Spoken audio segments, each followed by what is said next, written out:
So today this is the new challenge on our 4A farming, extreme farming here. So today we're going to show you what happened last night.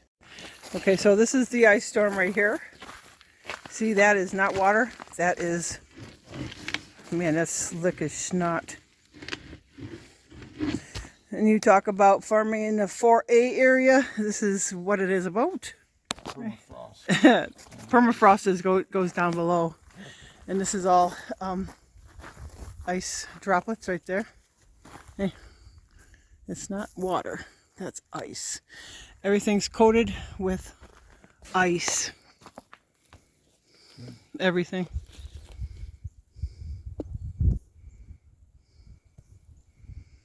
And there's no sun today. Nope, no sun to thaw it. Coming in. Yep, we are buckling down for another storm that's coming in our way. So this is extreme farming here. For any of you that want to farm in this condition, it can be done. Just be patient.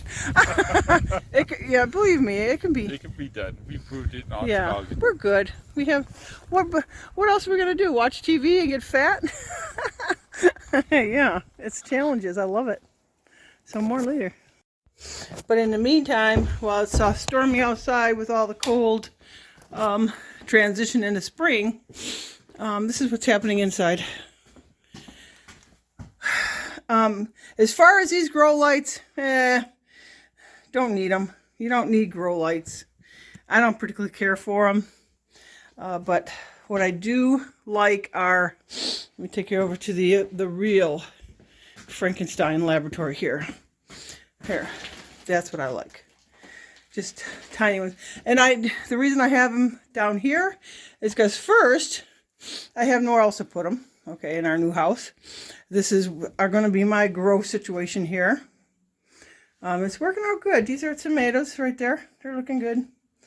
I got so many things in here kicking. And they're getting ready for the outside. So that's what's kicking inside. Besides, let me show you something else. So this is what else is kicking in here. Well, we have the wine, we have the incubator, but we have chicks, which is, oh, so cute. Can't see them now.